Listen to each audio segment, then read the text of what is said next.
Hello everyone, साइटी facts में आपका स्वागत है। और आज हम बात करने वाले हैं गेट बीटी 2026 जो एग्जामिनेशन है उसकी एलिजिबिलिटी क्या होती है, एग्ज़ाम पैटर्न क्या होता है, किस तरीके से क्वेश्चंस पूछे जाते हैं और कितने मार्क्स का होता है। तो हम सारी चीज़ें देखेंगे। चलिए स्टार्ट करते हैं फिर और आगे की तरफ बढ़ते हैं। तो गाइस, इसके अंदर पूरा जो हम डिस्कस करने वाले हैं, तो सबसे पहले आपको पता होना चाहिए believe in yourself and all that you are and know that there is something inside you that is greater than any obstacle.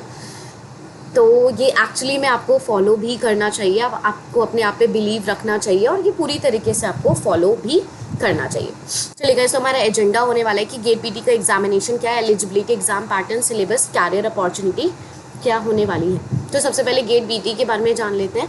तो ये हमारे पास एक नेशनल लेवल एग्जामिनेशन होने वाला है और गेट बीटी की तरफ से आप एमटेक कर सकते हैं या फिर पीएचडी प्रोग्राम के अंदर एडमिशन ले सकते हैं। और ये जो गेट बीटी है वो 7 आईआईटीज़ और आईएससी मिलके करवाते हैं और इस साल जो आईआईटी कंडक्ट करवा रहा है वो है आईआईटी गुवाहाटी। एलिजिबिलिटी के बारे में बात करी जाए तो जो भी अंडर ग्रेजुएट्स हैं, यानी कि जो भी अपनी बीटेक कर रहे हैं, अगर वो अपने 4th ईयर में है या फिर बैचलर्स के 3rd ईयर में है तो वो एलिजिबल हो जाते हैं। वही अगर हम पोस्ट ग्रेजुएशन के बारे में बात करते हैं तो जो भी 1st ईयर में है या फिर 2nd ईयर में है, दोनों ही एलिजिबल हो जाते हैं। और कैसे यहाँ पे इंटरनेशनल जो स्टूडेंट्स हैं वो भी यहाँ पर एलिजिबल होते हैं। और सबसे अच्छी बात क्या है, जो भी जिनकी भी एज जैसे ज़्यादा हो जाती है, 40 ईयर्स हो जा रही है, 35 ईयर्स हो जा रही है, वो भी पढ़ना चाहते हैं, पीएचडी करना चाहते हैं, एमटेक करना चाहते हैं, तो वो भी कर सकते हैं, बिकॉज यहाँ पे कोई भी एज लिमिट नहीं है। चलिए अब बात कर लेते हैं एग्जाम पैटर्न क्या होने वाला है। तो टोटल आपका 3 आवर्स का एग्जामिनेशन होने वाला है। 65 क्वेश्चंस पूछे जाने वाले हैं। टोटल 100 मार्क्स होने वाला है, जिसके अंदर आपका जनरल एप्टीट्यूड 15 मार्क्स का होगा।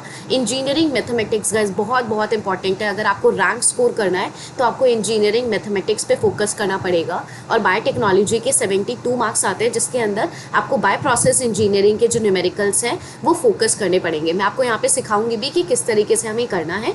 और क्वेश्चंस 3 तरीके के आपके रहने वाले हैं, एमसीक्यू, एमएसक्यू और साथ ही साथ आपके न्यूमेरिकल्स जो हैं वो पूछे जाने वाले हैं। चलिए कैरियर अपॉर्चुनिटीज़ के बारे में बात कर लेते हैं। तो हायर स्टडीज़ के लिए आप जा सकते हैं। अगर आपको अब्रॉड में पढ़ाई करनी है या फिर पीएचडी करनी है, पोस्ट डॉक करनी है, तो आप इसके थ्रू कर सकते हैं। पीएसयू यानी कि पब्लिक सेक्टर यूनिट्स के अंदर आप जॉब्स कर सकते हैं। डीआरडीओ हो गया, बार्क हो गया, इन सभी के अंदर आप जॉब कर सकते हैं। स्कॉलरशिप के बारे में बात करी जाए, यानी कि आपको एज अ जेआरएफ के अंदर 37,000 पर मंथ आपको मिलने वाला है। और इवन ये जो फेलोशिप है वो अब्रॉड के अंदर भी वर्क करती है, यानी कि आप फॉरेन के अंदर भी जाकर काम कर सकते हैं।